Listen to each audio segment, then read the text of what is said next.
Bienvenue dans les vraies voix du foot, des vraies voix du foot spécial. Alors, le plateau est toujours le même, mais avec un invité de marque et de luxe qu'on est très heureux d'avoir, comme tous les mardis soirs de 20h à 21h sur Sud Radio. Guy Carrier, tu vas bien, Guy? Oui, mais c'est pas vrai l'invité. Ah bah non, c'est pas toi l'invité. En tout cas, pas de luxe. On va l'inviter, on va le présenter dans la foulée. Emmanuel Galasso en pleine forme. En pleine forme, je ne suis pas non plus l'invité de luxe, hein, je confirme. On fait monter la pression, tu vois, autour du nom de l'invité du soir. Maxime Sénat, ça va Maxime? Oui, mon surnom c'est Jordan. Jordan Deluxe. Oh, elle est très bonne celle-là. Avec plaisir. Quentin Fredon, salut Quentin. Salut Philippe, salut tout le monde. Ça va aussi? Pleine forme, tout va bien. Et notre invité de luxe, c'est Pierre Ferracci, président du Paris Football Club, puisque pour la première fois depuis plus de 30 ans, il va y avoir 2 clubs parisiens en Ligue 1. Bonsoir Pierre Ferracci. Bonsoir, je suis ravi d'être là. Bonsoir. On est ravi de vous recevoir. Alors le sommaire de l'émission, on va commencer par parler de la Coupe du Monde des clubs. Oui, on est bien obligé, on aurait bien aimé faire l'heure avec vous, vu ce que nous a teasé notre ami Emmanuel et dont il parlera tout à l'heure dans son billet d'humeur, et qu'on a tous perçu quand même, plus ou moins. On va d'abord parler de vous, si vous êtes d'accord, cher boss. Je termine juste l'intro. On va commencer par la Coupe du Monde des clubs. Ensuite, on va parler en long, en large, en travers du Paris Football Club.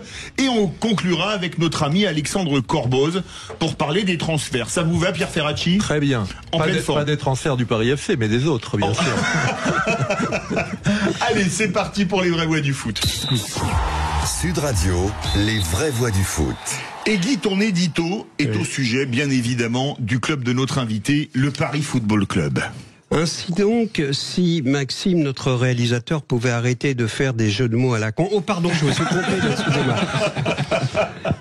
C'était donc possible, dans ce Paris gentrifié jusqu'à la gorge, saturé de trottinettes électriques, de coffee shop à 9 balles et de Qataris en survêtement Dior, il était donc possible qu'un club modeste et digne puisse encore grimper les marches jusqu'à la Ligue 1, à l'ancienne, comme un élève studieux qui rend sa copie, sans tricher, sans passe-droit, sans vendre son âme à un État ou à des fonds de pension de retraités texans qui ne connaissent que 2 joueurs, Messi et penalty.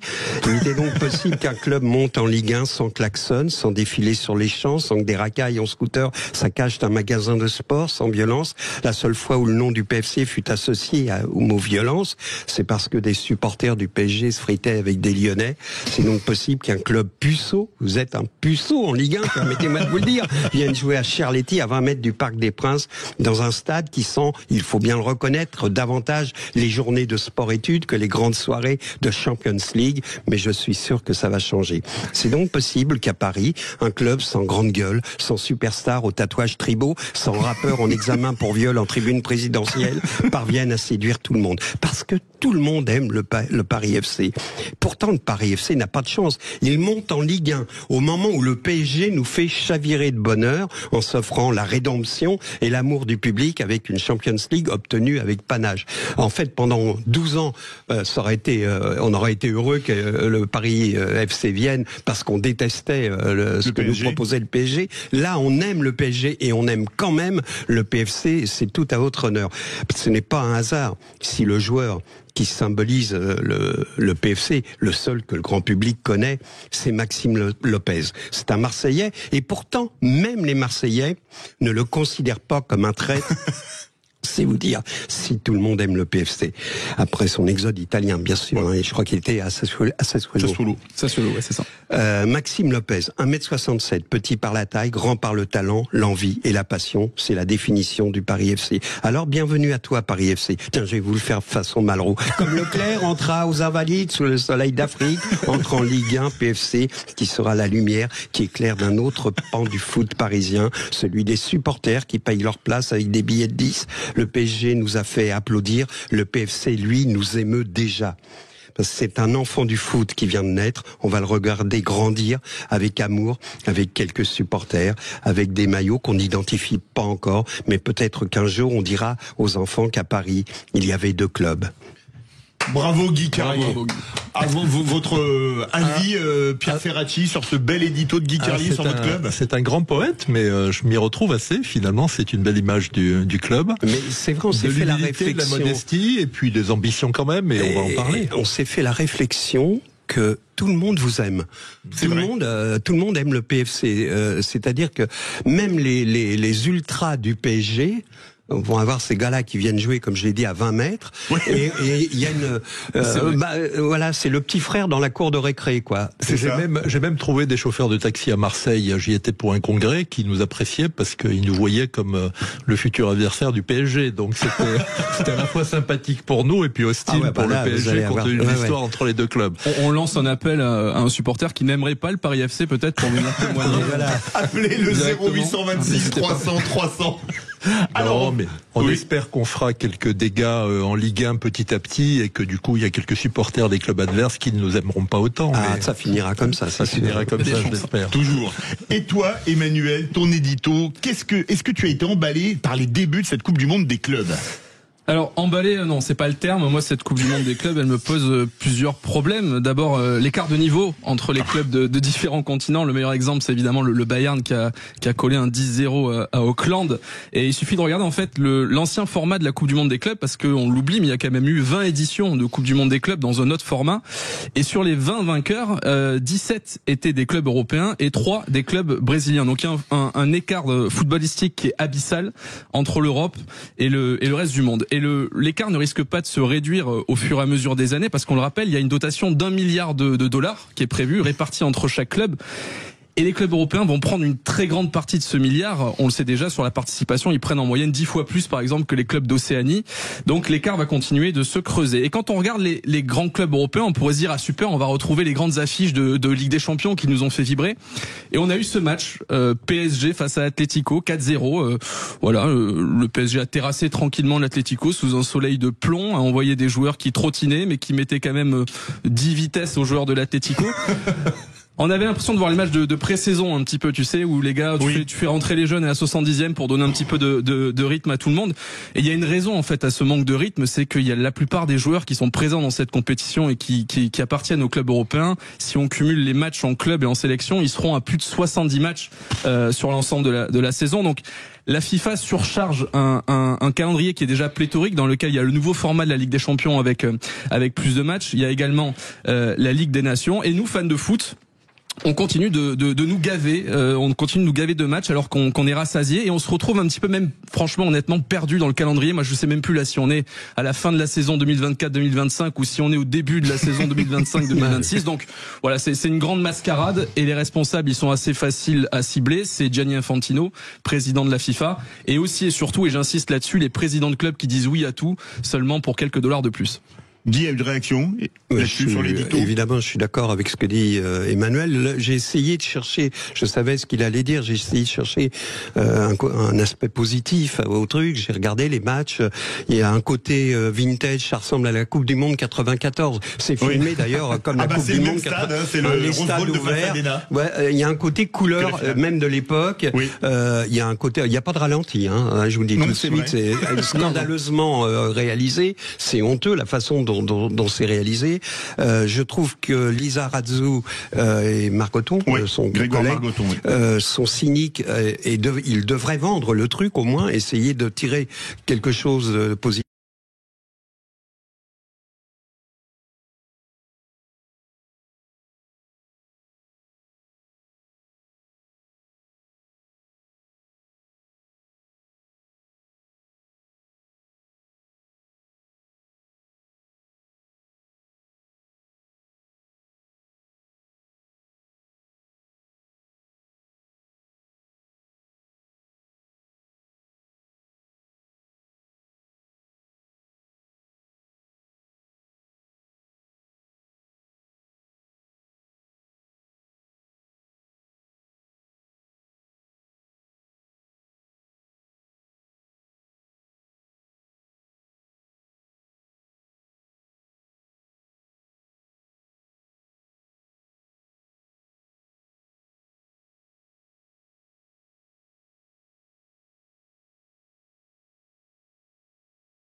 Retour des vraies voix du foot avec évidemment Guy Carlier, Emmanuel Galasso, Maxime Sénac, Quentin Fredon, notre invité exceptionnel du jour, le président du nouveau promu en Ligue 1, le Paris Football Club, Pierre Ferracci. Ça va, la première mi-temps était pas trop dure, ça allait, on a encore des ressources pour la seconde. La condition physique est au top, là, donc je suis prêt à me supporter encore pendant une demi-heure. Vous avez remarqué le milieu de terrain, là c'est un peu le milieu de terrain du...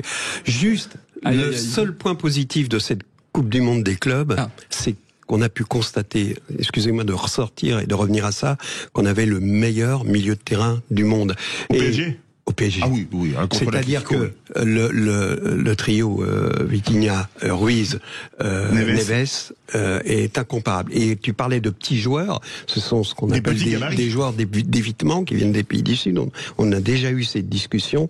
Et là, la façon dont ils ont mangé l'Atlético, exactement comme pour l'Inter. Mais Guy, ce sont des joueurs très techniques, mais qui ont une intensité dans le jeu énorme. Voilà, une condition physique extraordinaire. Ça on n'a pas besoin de faire 1m90 pour courir tout le temps. C'est ce que disait Philippe pendant des années à Bordeaux quand ils ont refusé Valbuena ou ce joueur de à Lyon quand ils ont refusé Griezmann. C'était parce qu'il fallait des saillies. C'était comme ça dans les centres de formation. Donc effectivement là c'est une bonne chose que vous reveniez là-dessus. Un des joueurs qui court le plus au Paris FC dans la montée en Ligue 1, c'était Ilan Kebal. C'est pas le plus grand. Et non, c'est sûr. Il a une dépense d'énergie considérable, comme Maxime Lopez aussi d'ailleurs. Bon, après il faut aussi quelques bons formats parce que le football devient un sport aussi de contact rude, bien sûr. Il faut un peu de tout, quoi. Et justement, petite transition avec la data, vous allez comprendre. Aujourd'hui, la data qui est très utilisée par certains clubs, Toulouse le fait énormément par exemple, ne prend pas en compte en fait le physique, le gabarit. On n'est pas dans l'émotion de la crainte d'un physique ou de la crainte d'une défaillance sur quelque chose, et on est dans le pragmatisme absolu. Vous avez dit que vous envisagez d'utiliser d'une certaine manière la data. Ceux qui l'utilisent généralement le font à 100%. Il y a peu d'équipes qui sont assez hybrides sur leur recrutement avec un peu de data et un peu de scout et de flair. Dans quelle mesure vous allez utiliser la data? Est-ce que vous comptez vraiment investir là-dedans, ou est-ce que ça va être juste un outil d'appui pour vous dans votre recrutement? On est obligé, c'est comme l'intelligence artificielle en général, vous pouvez pas passer à côté. Après, il faut en faire un usage avec discernement et j'allais dire parcimonie. L'œil humain, au final, il y a des choses que la data ne voit pas. Les qualités psychologiques d'un joueur. Moi, je sais que si on est monté cette année, on était barragiste l'année précédente, même si on avait mal démarré. Je rappelle toujours qu'on avait 7 défaites en 10 matchs et que j'ai gardé le coach et que derrière, sur les 60 matchs entre les 2 saisons, il était dans le top 2, top 3 tout le temps. Mais c'est parce qu'on a accordé beaucoup d'importance aux qualités mentales et psychologiques des joueurs. On a fait à notre humble niveau ce qu'a fait un peu Enrique au PSG, c'est-à-dire qu'à un moment donné, on dit il n'y a pas de vedettes au PSG. Si, il y en a. Les joueurs qu'on cite, ce sont les vedettes d'aujourd'hui déjà et de demain, sauf qu'ils se sont fendus dans le collectif.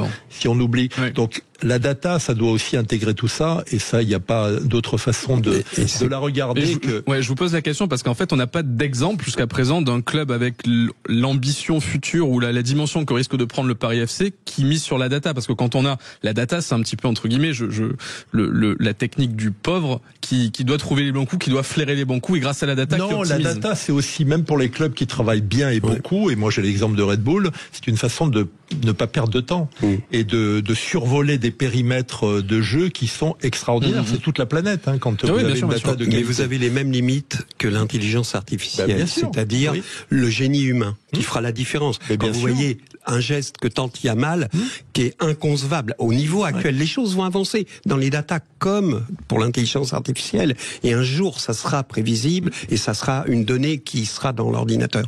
Mais pour l'instant, comme disait Manu, il y a encore le scout qui va vous ramener un mec qui a échappé au radar parce que il a une espèce de folie qui obéit pas aux infos qu'on a données à la data, quoi. Mais on peut combiner les deux et avoir des choses qui sortent de la data et puis après les vérifier, les valider avec des scouts ou simplement des personnes en qui on a confiance, qui ont vu jouer 1 fois, 2 fois, 10 fois, 20 fois le joueur. Et c'est ça qui fait qu'à l'arrivée, on fait de bons recrutements. Pierre Ferracci, vous avez parlé de Red Bull qui maintenant est dans le capital du Paris Football Club, qui a déjà 2 grands clubs en Europe, le Red Bull Salzbourg en Autriche et le Red Bull Leipzig en en Allemagne.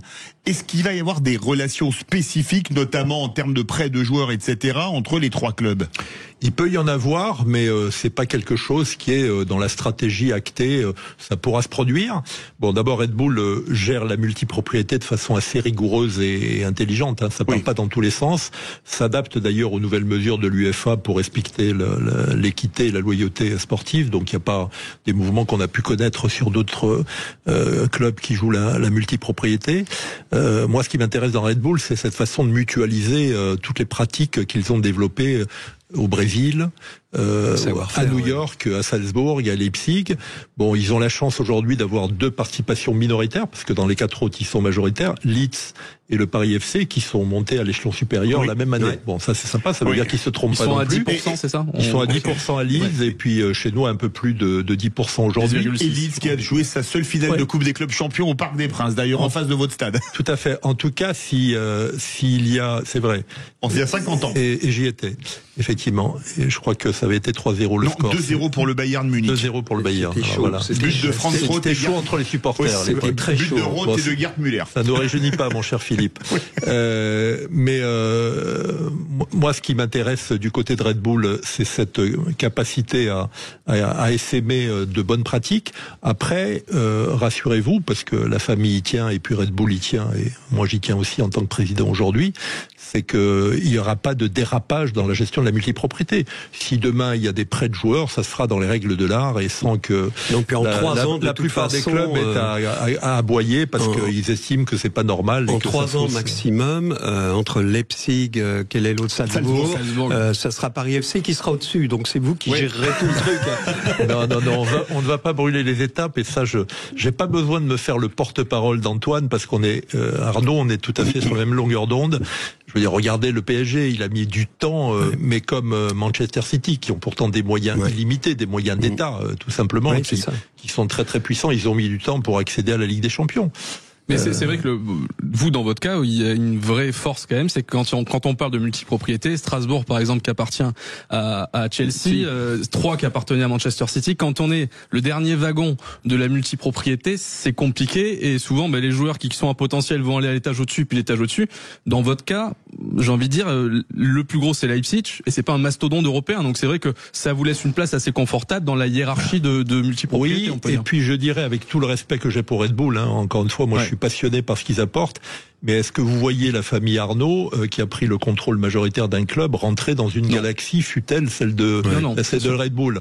Ils ont vraiment cet avantage-là d'être puissants et en même temps de savoir s'entourer de compétences fortes. Ce qu'ils ont été chercher chez Red Bull, c'est les compétences. Bien sûr. Après, ils vont gérer leur investissement dans le Paris FC, et quand ils pourront coopérer avec tel ou tel club, et peut-être qu'un joueur qui n'aura pas la possibilité d'avoir du temps de jeu ici se trouvera bien au Paris FC, on le fera, mais en respectant les règles du football et les règles d'équité en particulier dans la gestion de ce type de prêt ou de ce type de transfert. Est-ce qu'il est sympa, Jürgen Klopp? On dit qu'il a plus de 65 dents. Est-ce que vous confirmez? Moi, je vous laisse commenter sa dentition. Ça, c'est un peu fumeux, en parlant de Jürgen Klopp. Non, il est adorable, il est passionné, il est modeste, il est humble. Moi, j'avoue que le bonhomme m'intéressait déjà avant de le connaître. Très grand entraîneur.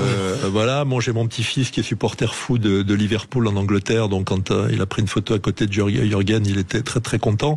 Non, mais il est venu à Orly, on a eu des échanges, et puis la direction sportive était à Munich il y a quelques jours, ils ont passé 5-6 heures avec lui, c'est vraiment passionnant, et il y a une forme d'humilité qui est la qualité des plus grands. C'est un grand monsieur, la qualité des plus grands. C'est qu'on puisse dire. Il va jouer quel rôle vis-à-vis il est directeur du football au niveau mondial, donc il s'intéresse à tous les clubs, bien sûr ceux où Red Bull est majoritaire, mais avec une attention particulière à Leeds et au Paris FC, parce que la relation entre... Il est salarié Red Bull, il n'est pas salarié PFC. Ah oui, tout à fait. D'accord. Mais les relations entre les dirigeants et les actionnaires de Red Bull et la famille Arnaud sont très fortes, notamment dans la Formule 1. Donc il porte une attention toute particulière au Paris FC, même s'il a des enjeux aujourd'hui à Leipzig, à Salzbourg, aux États-Unis, au Brésil, bien évidemment. Pierre Ferracci, Paris FC, c'est le second club de la capitale désormais au plus haut niveau. Vous avez des joueurs d'un peu partout, vous avez des contacts, on va pas rentrer dans les détails. Quelle est l'image de la Ligue 1 pour les joueurs étrangers qui débarquent au PFC ou que vous avez déjà rencontrés, etc. Jürgen Klopp, qui vient d'un des clubs les plus mythiques du monde, dans le championnat le plus riche du monde. Quelle idée il a de la Ligue 1? Je pense que vous en avez parlé. Oui, mais on en a parlé, et puis moi j'en profite pour dire ce que je pense aujourd'hui de la situation du football français. Je pense que les problèmes économiques qu'on a, avec notamment cette catastrophe des droits audiovisuels et la façon dont ça a été géré malheureusement depuis quelques années, ne doit pas nous amener à dire que le football français est descendu aussi bas. Il est évident que sa valeur sportive est bien plus élevée aujourd'hui que l'image économique qu'on en a. Et après, il faut tous qu'on se retrousse les manches pour redresser un petit peu la situation économique. Bon, Nicolas Taverneau, moi j'ai tout à fait confiance en lui parce que c'est l'homme de la situation, il connaît le foot, il connaît le secteur audiovisuel. J'espère qu'il va ramener Canal dans le giron, même si ça prendra un peu de temps, parce que il s'est passé des choses que Canal n'a pas beaucoup appréciées. Et surtout, Canal a massivement investi en Ligue des Champions et dans le championnat anglais, et que ça coûte très cher. Donc ça va prendre un peu de temps, mais on voit bien que déjà au niveau de la distribution, ils vont jouer le jeu. Donc on va remonter la pente, ça prendra un peu de temps, et ça prendra 2-3 ans, à mon avis, avant de retrouver l'étage précédent, et peut-être qu'on va arrêter de rêver à 1 milliard, 1,5 milliard, 2 milliards, parce que... Mais je voudrais rebondir sur ma question, justement, excusez-moi. Lui, il a été longtemps entraîneur à Liverpool, la Farmers League, la Ligue des fermiers, ceux qui élèvent les joueurs qui partent après. C'est l'image qu'avait Jürgen Klopp avant d'arriver au Paris FC? Il a été la première image de vous la connaissez d'ailleurs, puis ça défrayait un petit peu la chronique quand il est arrivé à Charletti. Il a dit qu'il avait jamais vu un stade d'aussi loin, sauf à la télévision. Bon, il est très content, il nous a poussé, il a poussé la famille à régler vite le problème de Jean-Bouin.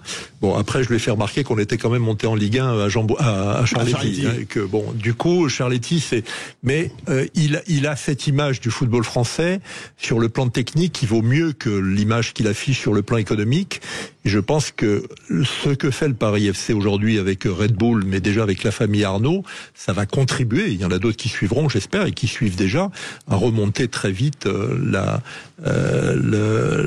ce football français au niveau où il doit être. Je rappelle qu'on a été 2 fois champion du monde en 25 ans. On a des pépites qui sortent de partout. Ce que m'avait dit Arsène Wenger il y a déjà quelques années, c'est encore valable aujourd'hui. On a des pépites dans tous les grands clubs européens, et on a une équipe de France qui se porte bien, 2 fois champion du monde en 25 ans, ça marque quand même un territoire. Et plus de finales. Donc moi je suis assez confiance, et puis des finales aussi au tir au but. Voilà, au tir au but. J'ai une petite question, enfin c'est une réflexion d'ailleurs, parce que depuis le début de la saison, je me répète un peu là-dessus, mais on voit que les droits télé, on y est maintenant, mais petit à petit on a senti qu'un délitement autour de cette question-là et une peur de certains clubs qui sont menacés de disparaître, on les citait, Le Havre et autres. Et moi je me tue à dire que il faut à la fois repenser le modèle, mais surtout sortir de cette dépendance. Parce qu'aujourd'hui, on a une augmentation les stades se remplissent, les gens prennent moins d'abonnements, mais l'affluence réaugmente. Sortir de la dépendance des droits télé et tout miser sur la formation. Et là, en fait, en disant ça, je me dis, oula, mais c'est parfait pour le Paris FC, ça. Ce qui se passe là, en misant sur la formation par rapport à ce que vous vous projetez sur les prochaines années, et ce que va devoir faire le football français, vous êtes parfaitement aligné avec la ligne à suivre. Alors, il faut d'autant plus investir sur la formation. On le fait déjà à notre modeste niveau quand on était amateur, un peu plus depuis qu'on est en Ligue 2 et puis de plus en plus maintenant, mais d'autant plus que le trading paye un peu moins qu'avant. Pourquoi ? Parce que les pays acheteurs que sont l'Angleterre et l'Allemagne en particulier on copie un peu le modèle français, forme aussi maintenant pas mal de jeunes. Regardez l'équipe d'Angleterre, elle en profite maintenant alors que c'était la pénitence pendant des années. Donc, mais ça, au contraire, ça nécessite qu'on investisse encore plus dans la formation, qu'on copie des clubs. Alors, je parlais de la Masia tout à l'heure, c'est pour moi le summum. Mais des clubs comme l'Atalanta de Bergame en Italie, ils forment bien, ils recrutent bien, et du coup, ils sont aujourd'hui dans le top 5 de façon régulière, et ils sont l'égal des finalistes de Ligue Europa, voilà, c'est quand même pas mal. Ils titillent les clubs romains, les clubs turinois, les clubs milanais, qui ont beaucoup plus de moyens qu'eux. Donc oui, on va continuer à investir, et on va surtout surinvestir dans la formation pour avoir demain cette moindre dépendance effectivement aux droits audiovisuels et puis aux autres ressources économiques qu'il faut en même temps développer. Donc la formation va peut-être moins payer sur le plan économique, mais elle paiera plus pour les clubs qui travaillent mieux que les autres, et j'espère qu'on sera sur le long terme. Voilà, on est gagnants sur le moyen et le long terme. Bon, Pierre, maintenant, faut que vous écriviez votre histoire, votre légende, ça démarre. ça y est, donc, non mais, parce que, évidemment, les Footix pensent que vous êtes un club tout neuf, etc. Or, vous avez été finalement le premier club, enfin, j'oublie les deux clubs qu'on a cités tout à l'heure, le Racing et le Stade qui était à une autre époque. Il y avait même le CAP, Club Athlétique Parisien. Mais vous êtes né de la scission du PSG avec Saint-Germain, et le Paris FC est devenu, le Paris de Paris Saint-Germain est devenu Paris FC à l'origine. Le Stade Saint-Germanois. Oui, c'est le Saint-Germain. C'est le Paris FC qui a été créé en 1969, voilà. Et 2 ans plus tard, fin 70, début 71, la scission a donné naissance au PSG, voilà, qui a connu le destin qu'on lui connaît. Qui ne voulait plus, qui est Je rappelle que les deux clubs partageaient d'ailleurs le Parc des Princes à une époque, ils jouaient ensemble. C'est ça, exactement. Et de la même façon que le Paris FC qui va jouer à Jean-Bouin a joué à Jean-Bouin dans le temps, à l'époque où c'était pas le Jean-Bouin actuel. Ouais. Donc c'est un peu un retour aux sources. Donc vous êtes un ancien club, mais donc ça veut dire... D'abord, je voudrais savoir, est-ce que vous avez un nouveau maillot pour cette saison ? Vous nous l'avez amené ? Non, pas ici, parce mais on a un nouveau maillot. Vous nous promettez de nous envoyer une photo. Bien évidemment. Et on va le mettre sur le site. Et avec notre partenaire, que je ne citerai pas bien sûr pour respecter les conventions d'usage à la radio, on travaille déjà sur le maillot de 26-27 et de 27-28. Vous voyez, avec les grands équipementiers. Mais Nike, en général, c'est des grands contrats. Voilà. Nike, c'est le PSG. Donc c'est si vous avez à citer l'équipementier du PSG, je suis obligé de citer le bien. Michel VMH, on sait ce que c'est que le beau textile quand même. On s'y connaît aussi. Voilà. Mais on va pas, Vuitton va pas remplacer Adidas immédiatement. Au niveau du maillot, c'est quoi la couleur dominante ? La couleur dominante, c'est autour des bleus. C'est du bleu clair au bleu marine, ça. Et puis on a un superbe maillot qu'on vient de ressortir avec le rappeur Nino que notre équipementier nous a amené, qui a rempli 2 fois le Stade de France, qui retrouve la couleur orange qu'on a connue à l'époque de Bic, quand ce maillot était collector. Voilà. Les anciens s'en souviennent encore. Alors maintenant, deuxième aspect, après le maillot, la chanson du club. Vous avez vu le succès de la chanson du PSG, tout le monde la chante, les gamins dans la rue, etc.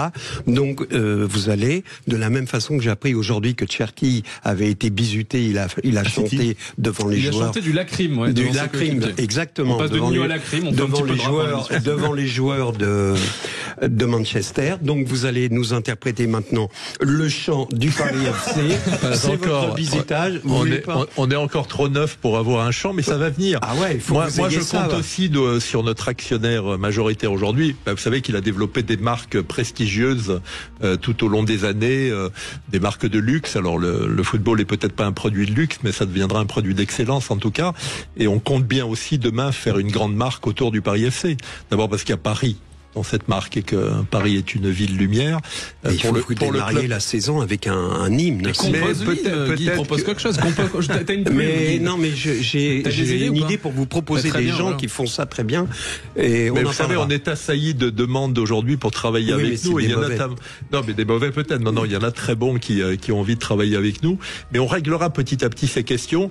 Là, on a envie d'atterrir à Jean-Bouin dans les règles de l'art, avec un stade qui soit vivant, animé, joyeux, en même temps où ça se passe bien. Vous êtes obligé de tenir compte de ça. Les équipes vont rentrer sur, comme le Jump de l'OM, ou comme, vous voyez, sur un titre... le Secanto à Toulouse. Un hymne qui n'est pas celui du club, qui est un chant que tout le monde connaît. Et puis ensuite, les supporters doivent chanter. C'est des incontournables. C'est des incontournables, mais vous savez, moi je suis un supporter du Gazélec d'Ajaccio historiquement, mais je connais bien le Sporting de Bastia. L'équipe rentre toujours avec une chanson corse qui est bien connue sur notre territoire.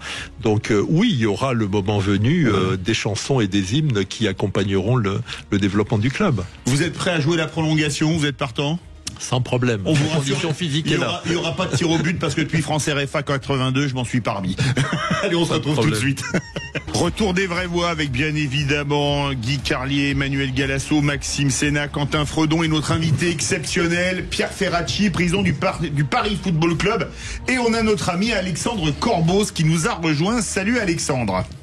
Bonsoir à tous. Salut bonsoir Alexandre. Alors avec toi, comment cette grande fin de saison, on va dire ça comme ça, on va faire le point sur les transferts. Qu'est-ce qui bruisse ces derniers temps ? Alors déjà, on va faire le point sur les gros mouvements effectifs. L'OM a déjà 2 recrues, c'est England Riley, un défenseur anglais, Angel Gomez du LOSC, donc 2 joueurs qui arrivent libres. Monaco, qui n'a pas encore passé la DNC, a fait le défenseur central du Bayern, Eric Dyer, et se fait prêter Ansu Fati du FC Barcelone. L'OL a déjà vendu pour près de 50 millions d'euros grâce à Cherki et Benrahma. Strasbourg a perdu Mamadou Sarr, 14 millions d'euros à Chelsea, et son gardien Petrovic, mais qui pourrait revenir. Sur Lyon, excuse-moi, Alexandre, avant de passer à autre chose, Fofana, il part ou pas? Fofana, pour l'instant, il n'y a pas les offres au montant indiqué, donc pour l'instant, il part pas, mais l'OL ne fermera pas la porte. D'accord. S'il y a des très grosses offres en D'accord. Et sinon, au niveau des autres mouvements effectifs, je vais terminer sur le Stade Rennais, qui a vendu ses latéraux, Truffert à Bournemouth et Assignon à Stuttgart. Et après, bon, on a quelques rumeurs, mais pour l'instant, c'est assez calme. Et justement, c'était Quentin Merlin qui était pisté par Bournemouth et Truffert qui lui est passé devant au dernier moment. Pour revenir justement sur l'OM, il y a une rumeur Nico Gonzalez, l'ailier argentin de l'Inter, qui viendrait en prêt, et une deuxième rumeur Dario Osario, le Chilien de Midtjylland, lui qui serait pour un achat directement. Est-ce que tu as une petite vision là-dessus et des informations pour nous, Alex? Sur ces deux dossiers, pas spécialement. Je sais qu'aussi c'est De Zerbi qui voudrait Nico Gonzalez. Hein. Oui. C'est son choix. Non, mais après, c'est peut-être plus facile aujourd'hui d'aller voir à l'étranger, parce qu'en France, visiblement, c'est compliqué de négocier entre clubs français. On l'a vu, les 50 millions réclamés par Nantes pour Abli, les 30 millions réclamés par Lens pour Medina. Marseille, il y a un prix spécial Marseille cette année. Emmanuel parlait de Bournemouth. Il y a un défenseur qui s'appelle Zabarny, qui est ukrainien, qui joue à Bournemouth et qui s'est mis d'accord avec le PSG. Il s'est mis d'accord pour l'instant avec le club sur un contrat de 5 ans. Maintenant, l'accord est à trouver évidemment entre les deux clubs. Tu sais où en sont ces négos? Le PSG n'est pas pressé parce qu'il voulait le faire soit avant la Coupe du Monde, soit après. Ouais, bien sûr. Ils peuvent pas. Maintenant, ils peuvent plus l'aligner. Donc. Et tu penses que quoi? C'est une bonne recrue. Il a 22 ans. Il est pas mal. Je pense que c'est dans la lignée de ce qu'ils ont fait avec Pacho, avec Beraldo. Pacho, c'est un très bon transfert. Non, Beraldo, non. Moi, je dis Pacho. Mais là, ce serait une recrue, faut le préciser quand même, c'est pour de la profondeur de banc. Il voulait un défenseur central droitier, c'est le remplaçant de Marquinhos, tout simplement. Donc c'est plus pour étoffer l'effectif, la recrue. Pierre Ferracci, quelques infos à nous donner en entendant ce que dit Alexandre Corboz. Il y a des rumeurs au Paris Football Club en ce moment? Bon, on nous prête beaucoup de choses, mais je ne commente pas grand-chose de mon côté. Oui, d'ailleurs, on essaie d'éviter que l'arrivée de la famille Arnaud dans le capital du club ne suscite quelques appétits démesurés. Et donc, on va prendre le temps. Vous avez dit effectivement que le marché était très plat en ce moment. Oui. D'abord, il y a des clubs en difficulté, pas seulement en France d'ailleurs, entre nous soit dit, donc qui ont peut-être des demandes un peu démesurées dans un premier temps. Nous, on a 7-8 recrues à faire. En gros, on va pas tout faire pour le début du mois de juillet et le début et la reprise. Ouais. On va sans doute attendre un peu plus que d'habitude jusqu'à la fin août pour certains. Peut-être qu'on aura 4 à 5 recrues pour le début juillet. Mais c'est difficile parce qu'il faut à la fois négocier avec les joueurs et avec les clubs, vous le savez très bien. Et il y a de avec plus les en intermédiaires, plus avec les intermédiaires au milieu, à la fois pour les clubs et pour les joueurs, et parfois ce ne sont pas les mêmes. Non. Donc c'est compliqué et on essaye de définir d'abord le juste prix et surtout de ne pas nous tromper dans le recrutement qu'on fait. Sans citer de nom, Monsieur Ferracci, est-ce que vous pouvez nous dire les postes où pour vous il y a des besoins, est-ce qu'il y a des profils de joueurs que vous recherchez, sans donner de nom? Oui, sans donner de nom, on sait qu'on a eu l'an dernier un petit problème du côté droit, latéral droit. On a aussi en défense centrale à renforcer l'équipe, un petit peu dans toutes les lignes, au milieu aussi. Et sans donner de nom, vous en êtes où avec Simon Moses? Simon Moses, on lui prête beaucoup de choses. Je ne commente aucune rumeur. C'est un bon joueur. Reconnaissez que c'est un bon joueur. Je reconnais que c'est un bon joueur et j'espère que de notre côté, on ne recrutera que des bons joueurs. Donc ça, c'est un scoop peut-être pour... Excusez-moi, petite précision technique. Là, je redeviens sérieux. Quel est votre programme de reprise? Les joueurs reprennent quand? On reprend le 3 juillet. D'accord. On est à peu près au milieu. Vous avez une série de matchs amicaux déjà? Oui, on a une série dans la région parisienne? Pas seulement dans la région parisienne. Il y a un stage qui est prévu? Oui, il y a un stage qui est prévu au même endroit que l'an dernier, c'est-à-dire du côté d'Évian. On est très satisfait des conditions. Et donc, notre entraîneur souhaite avoir déjà un certain nombre de recrues, au moins pour le stage, parce que c'est toujours important. Donc on va faire en sorte que on soit au moins à mi-chemin de notre recrutement, peut-être un peu plus que mi-chemin.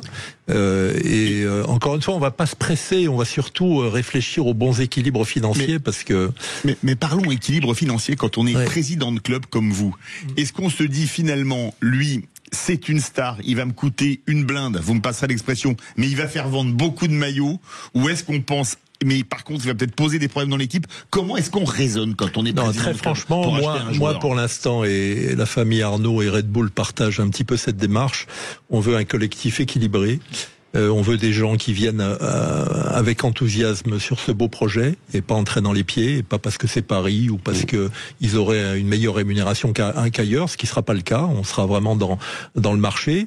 Et à partir de là, bien sûr qu'on veut de très très bons joueurs, et bien sûr qu'ils feront peut-être vendre des maillots. D'autant qu'on est un club neuf, on n'est pas le PSG, donc on n'aura pas immédiatement Lamine Yamal ou Mbappé ou les stars qui ont permis au PSG de gagner la Ligue des Champions. Mais on aura de bons joueurs, et j'espère bien qu'avec ce projet, on vendra aussi beaucoup de maillots autour de ces joueurs-là. Mais on veut une équipe équilibrée, et on veut une équipe qui est fidèle à la philosophie du coach, qui nous a fait plaisir depuis 2 ans, et qui va faire ses premières armes aussi en Ligue 1, et je pense qu'il réussira en Ligue 1. Quel est le premier match On ne sait pas, on n'a pas encore le calendrier. On n'a pas encore les calendriers. Ça, et puis en plus, nous, on a le problème on change de pelouse à Jean-Bouin. Ouais. On commence à la poser, on commence à gérer les fondations le 1er juillet, puisqu'il y a encore un tournoi qui se déroule le week-end précédent. Donc on a un laps de temps pour jouer notre premier match à Jean-Bouin, qui est pas évident. Et il n'est pas totalement exclu qu'on soit amené à jouer à Charletti pour le premier match. On va essayer de tenir, parce qu'on aimerait bien démarrer à Jean-Bouin, mais après il y a des contraintes techniques qui sont incontournables. Il y a un grand nom du football français qui tourne beaucoup cet été sur le mercato, c'est Paul Pogba, un temps cité chez vous, un temps à Marseille. Il aurait demandé le salaire de Rabiot, ça lui aurait été refusé. On l'annonce aujourd'hui à Monaco. Alors Alex, est-ce que tu as une info toi de ce côté-là sur l'arrivée? Alors, visiblement, ça chauffe dans ce dossier-là, l'arrivée de Pogba à Monaco. Et après, pour Monsieur Ferracci, est-ce que vous l'avez approché ou pas? Voilà, parce que je vous ai promis un joker avant la fin de l'émission. Mais nous, je vais pas parler de Paul Pogba. Moi, c'est un joueur que j'admire. Bon, il a connu des problèmes ces derniers temps qu'on connaît, qui sont vraiment malheureux. Je parle même pas de son problème de dopage. Je pense de ses problèmes. Non, on parle pas de ça, parce qu'en plus, Manuel était concerné par les mêmes problèmes. Il a vécu les mêmes problèmes. D'accord. Nous, le problème, quand on arrive en Ligue 1, c'est d'être immédiatement opérationnel, de pas perdre de temps. Et je pense que Paul Pogba, il va voir sans doute, il n'a pas joué depuis 2 ans, il va avoir un temps d'adaptation. Alors peut-être que Monaco, avec un effectif qui est très large aujourd'hui, peut l'intégrer. Et moi, je lui souhaite de revenir au plus haut niveau. Nous, même si on en avait envie, c'est pas tout à fait ce type de sujet qu'on veut traiter aujourd'hui. On veut être immédiatement opérationnel pour ne pas se faire larguer, ne pas avoir d'accident industriel pour notre première arrivée en Ligue 1. Ça va être Golovin bis, quoi, tu vois, à Monaco. Il va un peu stérilement, il va faire quelques entrées spectaculaires. C'est vraiment un joueur de très haut niveau. Moi, j'adore le joueur. Depuis qu'il est plus là, l'équipe de France, on adore le joueur, mais ça se laisse faire plaisir au détriment Alex, tu avais des impôts sur Pogba à Monaco, Alex? Oui, effectivement, c'est Monaco aujourd'hui qui en pôle, ne serait-ce que par rapport aux besoins exprimés. Monaco a besoin d'un joueur dans le cœur du jeu, parce qu'ils sont un petit peu en reconstruction sur quelques postes quand même. Et oui, effectivement, Monaco est aujourd'hui en pôle, et puis bon, ça intéresse Paul Pogba. Moi, j'avais une petite question pour Monsieur Ferracci. Oui, très court. Oui, voilà, en fait, l'équipe a sorti une enveloppe mercato de 40 millions d'euros. Est-ce que c'est effectivement l'enveloppe du Paris FC? Te fais pas chier, il répondra pas. Je te le dis tout de suite. On va finir sur un silence. Je te dis qu'il répondra pas. Silence, les Corses sont taiseux. Une non-réponse. Non, mais on peut être prolixe, même en Corse. On peut parler beaucoup, mais pas forcément répondre à des questions de ce type. Non, je ne commente ni les chiffres de budget, ni les chiffres de montant de transfert, ni les noms qui sont cités, parce qu'on s'en sort plus. Regardez le nombre de noms où on a accolé l'étiquette du Paris FC. On nous prête beaucoup de choses.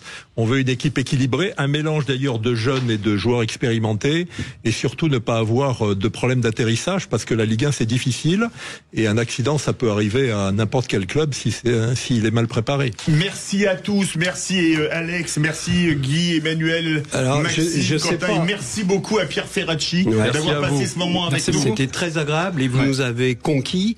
Je prends l'engagement, alors je ne sais pas si je serai disponible, si c'est à Charletti ou à Jean-Bouin, d'être présent à votre premier match à domicile.